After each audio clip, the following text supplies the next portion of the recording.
अब ये सोचो कि हम चूक कह रहे हैं। और यदि भगवान वाल्मीकि ने कहा है तो दिव्य स्वर्ण कमल भी तो यही होने चाहिए ना। किसी ने चुरा तो नहीं ली है?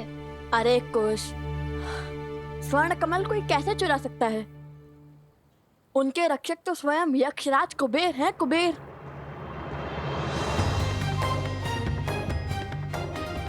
तो यहाँ चूक हुई है हमसे। कुबेर मंत्र का जाप करने को कहा था गुरुवर भरद्वाज ने हमें।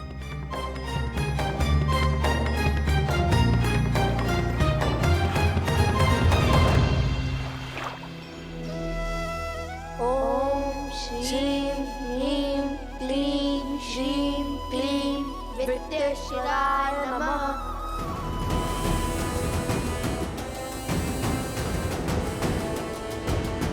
नदी की ओर चलिए। अवश्य ही वो अपनी प्यास तृप्त करने नदी की ओर भागे होंगे।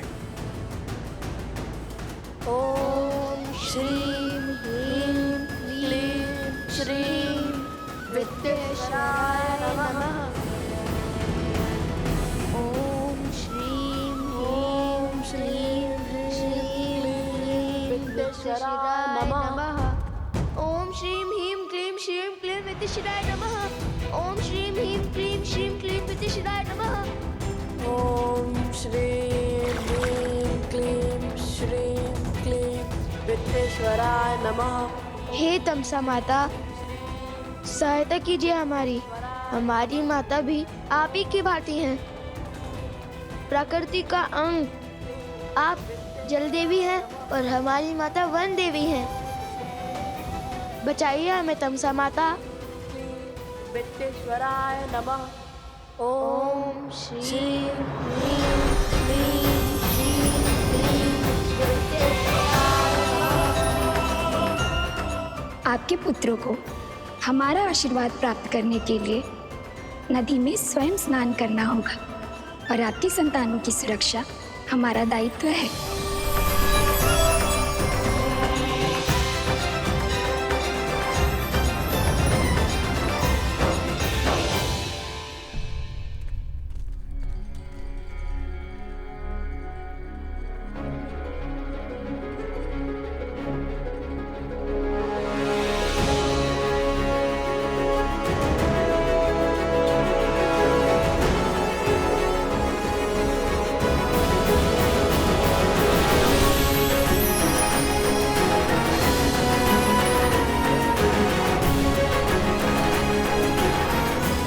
भैया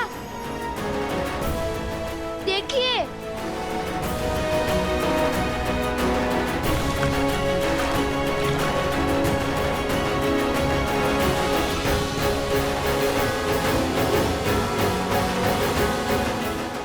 ये तो कुबेर की नगरी अलोकापुरी का द्वार है।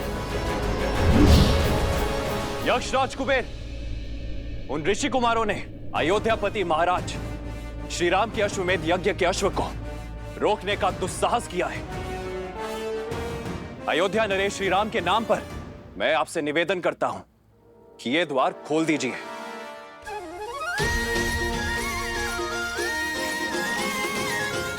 ये तो अवश्य ही यक्षराज कुबेर की नगरी आलोकपुरी लगती है। ठीक वैसा ही है ना जैसा हमारे गुरुवर ने पढ़ाया था।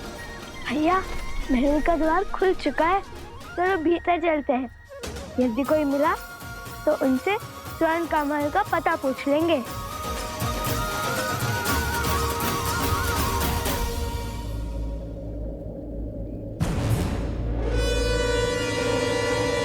सत्य कहते हैं भैया, भय बिन होए ना प्रीत। यक्षराज कुबेर, यदि आपने ये द्वार नहीं खोला तो आपको मेरे बाणों का सामना करने के लिए सज्ज होना पड़ेगा।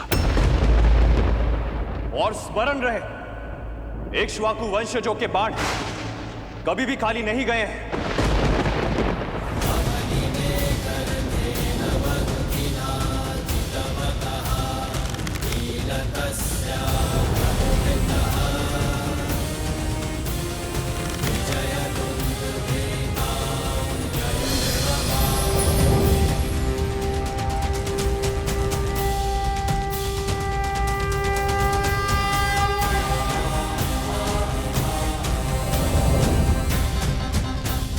प्रणाम राजानुज शत्रुघ्न। प्रणाम। लेकिन मैं आपका अभिनंदन लेने नहीं, अश्वमेध यज्ञ के अश्व के चोरों को लेने आया हूं। उन ऋषि कुमारों को मुझे सौंप दीजिए कुबेर, जिन्होंने अभी आपके नगर में प्रवेश किया है। क्षमा करें, किंतु उनके साथ मैं विश्वासघात कैसे करूं? आप तो जानते हैं ना वो कौन है। अब वो कोई साधारण बालक नहीं है, वो अनमोल रत्न है, केवल मेरे लिए नहीं अपितु समस्त संसार के लिए। सब जानता हूं मैं, जानता हूं कि उन्होंने अश्वमेध यज्ञ के अश्व को चुराकर कहीं तो छुपाया है। उस अश्व को खोजकर ये यज्ञ को पूर्ण करवाना कर्तव्य है मेरा। आप मुझे भीतर जाने दीजिए। आप तो बली है, कृपया मेरा निवेदन स्वीकार करें, हट ना कीजिए। आप शायद भूल रहे हैं यशराज कुबेर, जिसके अश्वमेध के मार्ग में आप बाधा डाल रहे हैं वो वही श्री राम है, जिनके अनेक उपकार हैं आप पर। उन्हीं के कारण संसार रावण जैसे महाराक्षस के प्रकोप से बचा, और आप भी।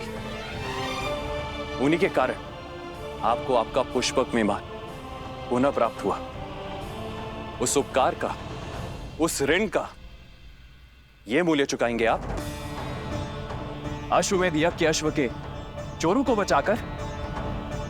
ये श्री राम का अपमान भी है, और उनका विद्रोह भी, और आपकी कृतज्ञता भी। सब स्मरण है मुझे, कृपया आप मेरी दुविधा समझने का प्रयास तो कीजिए। मैं धर्म संकट में फंस गया हूं, मैं उन बालकों को आपको लौटा नहीं सकता। वे कोई साधारण बालक नहीं है, वो किसी वनदेवी या किसी ऋषि के पुत्र नहीं है। हो सकता है, किंतु धर्म संकट मेरे समक्ष भी है यशराज कुबेर। अनुजराज, धर्म संकट के कारण तो व्यक्ति को अपना धर्म स्पष्ट रूप से दिखाई देता है। यदि इस परिस्थिति में आप आलोकपुरी में प्रवेश करेंगे तो अश्वमेध यज्ञ के नियमानुसार जैसे ही आप भीतर आएंगे तो यह माना जाएगा कि आप आलोकपुरी पर आक्रमण कर रहे हैं। कृपा करें, मेरी विडंबना समझने का प्रयास करें।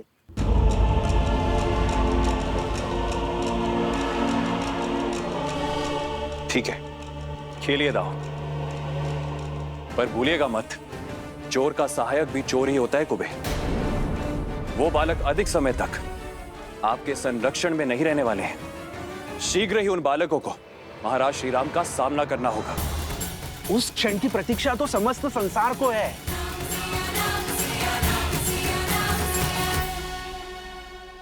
सहस्त्र मुख की माया यही जाने, न जाने कैसे कैसे दांव खेलता है ये। मेरा मन तो कहता है कि अभी इस अश्व को मारकर अपने प्रतिशोध की धधकती ज्वाला को बुझा लूं।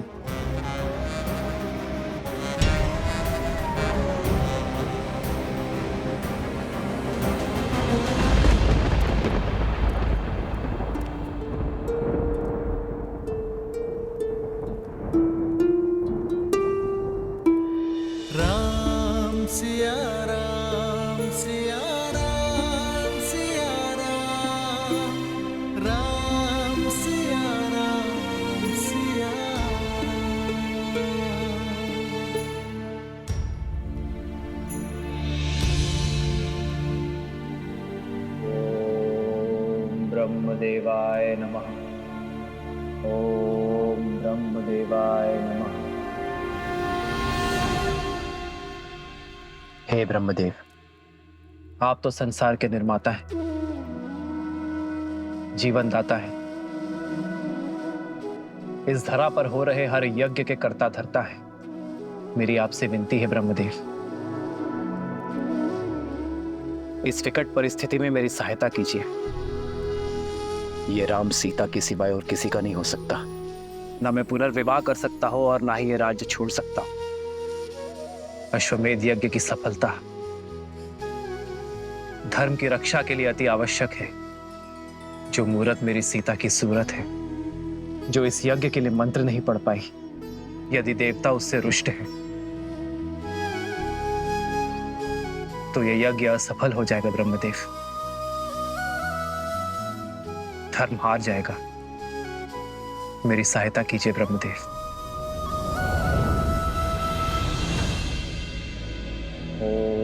ब्रह्मदेवाय नमः। ओम ब्रह्मदेवाय नमः। ओम ब्रह्मदेवाय नमः। ओम ब्रह्मदेवाय नमः। ओम ब्रह्मदेवाय नमः। ओम ब्रह्मदेवाय नमः। महादेव, प्रणाम महादेव। प्रणाम देवी पार्वती। प्रणाम ब्रह्मदेव। समस्या विकट है, किंतु आपके अतिरिक्त किसी और के पास इस समस्या का कोई समाधान नहीं। ब्रह्मदेव, सृजन, जीवन और मृत्यु तीनों ही परस्पर जुड़े हुए हैं। जैसे ही सृजन का विचार आकार लेना आरंभ करता है, जीवन आरंभ हो जाता है। जैसे जैसे जीवन विकसित होता जाता है, मृत्यु का समय निकट आ जाता है और मृत्यु के आते ही एक नए सृजन का शंखनाद हो जाता है। परंतु अभी द्वापर और कलियुग आने में समय शेष है। ऐसे में यदि रामावतार ने इस युग में अपने कर्म पूरे नहीं किए तो द्वापर में राक्षसों और असुरों की शक्ति का प्रभाव बहुत अधिक बढ़ जाएगा। और यदि ऐसा हुआ ब्रह्मदेव, तो द्वापर युग का स्वरूप कलियुग जैसा होगा और स्वयं कलियुग का स्वरूप तो नरक से भी अधिक दुर्दांत और भीषण सिद्ध होगा। इसलिए यह अनिवार्य है कि त्रेता युग में नारायण का रामावतार अपने सभी उद्देश्य, अपने सभी कर्म सफलतापूर्वक पूर्ण करे। रही बात जीवन की रक्षा की, तो जीवन की रक्षा तो केवल सृजन अर्थात स्वयं ब्रह्म ही कर सकते हैं, मृत्यु नहीं। इसलिए हे ब्रह्मदेव, मेरे आराध्य नारायण की रक्षा केवल आप ही कर सकते हैं।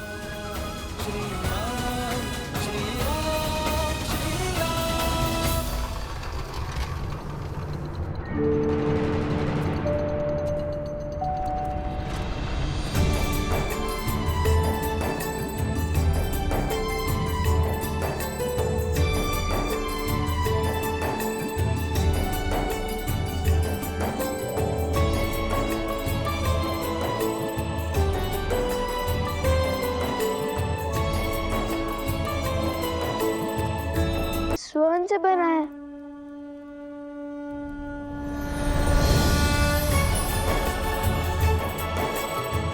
आइए आइए ऋषि कुमारों। मेरी नगरी आलोकपुरी में आप दोनों का स्वागत है।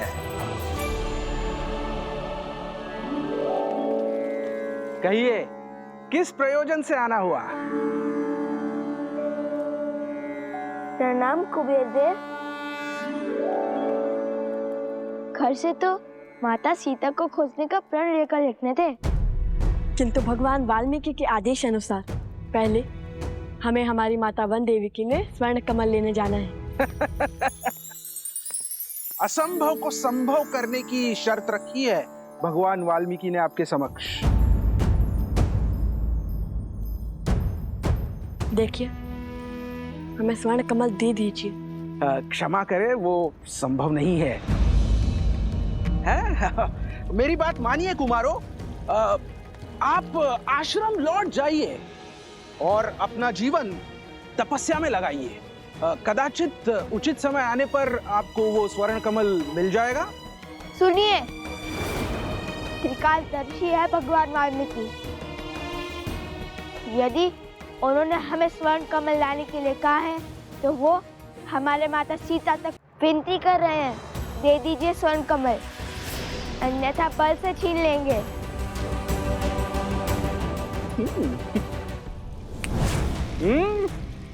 अब आपने चुटकी नहीं बजाई, युद्ध का आह्वान किया है, तो हमें आप सबको हराकर स्वर्ण कमल पर आधिपत्य स्थापित करना होगा। मैं सज्ज हूं। आक्रमण!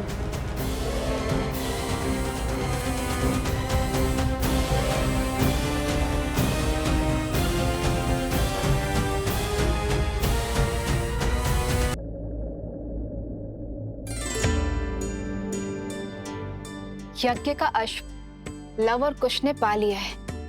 क्या इस पर अब भी कोई संकट आना बाकी है? क्या देवताओं को श्री राम का यज्ञ अस्वीकार है? उद्देश्य की पूर्ति हेतु बाधाएं तो मार्ग में आती ही हैं। रही बात देवताओं की, तो यज्ञ के विधि विधान, सभी नियम स्वयं पुरातन ऋषियों ने ही निर्धारित किए थे, जिन्हें देवताओं को भी मानना पड़ता है, क्योंकि ये विधि विधान ही तो हैं जो मानव समाज का आधार है। अर्थात श्री राम के जीवन की पीड़ाएं अभी तक समाप्त नहीं हुई। नहीं प्रिय गणेश, ऐसा नहीं कहते, क्योंकि मेरे आराध्य नारायण ने तो अवतार ही संसार की पीड़ा भोगने के लिए लिया है। मैंने तो केवल एक बार समुद्र मंथन में विषपान किया था, परंतु मेरे आराध्य तो प्रत्येक अवतार में भिन्न भिन्न प्रकार के विष का पान करते हैं। परंतु जैसे मैंने विष के प्रभाव को अपने शरीर में व्याप्त नहीं होने दिया, वैसे ही मेरे आराध्य ने भी विष के प्रभाव को अपने तपोबल, अपने सिद्धांतों को विचलित नहीं करने दिया।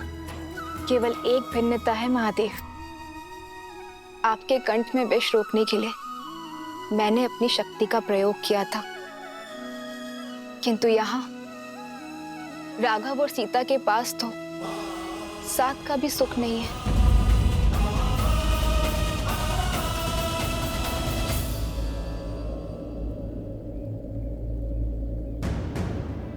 मिला क्या? स्वर्ण कमल छोड़िए, मुझे तो साधारण कमल भी नहीं दिख रहा। ठंड के कारण तो कुछ भी दिखाई नहीं दे रहा है। चलो तनिक समीप चलकर देखते हैं।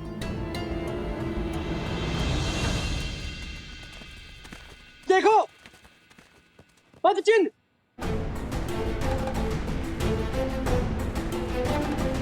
अरे अरे रुक जाइए, ये कोई छल है।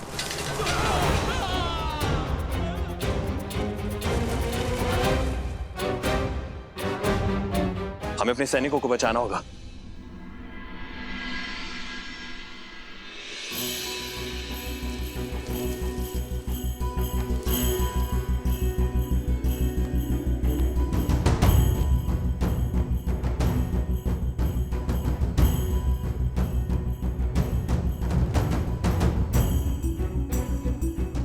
यहाँ भी नहीं है।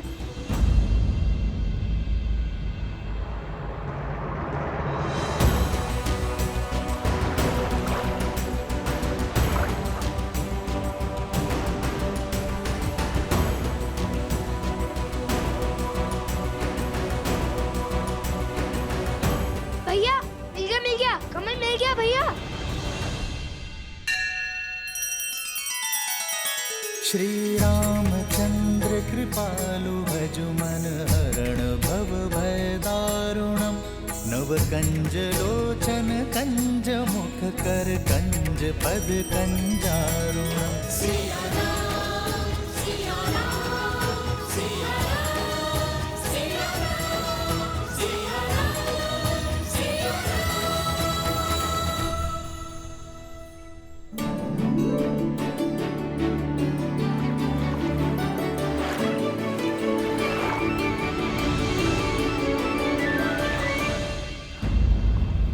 हाँ, कमल तो है, किंतु स्वर्ण कमल नहीं। आज सोम हमारे साथ नहीं है, तब भी दुर्भाग्य हमारा पीछा ही नहीं छोड़ रहा। हाँ,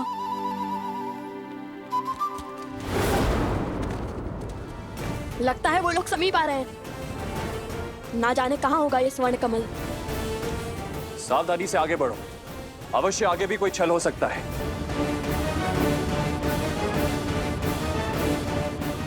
कुश, कहीं हम कुछ भूल तो नहीं रहे?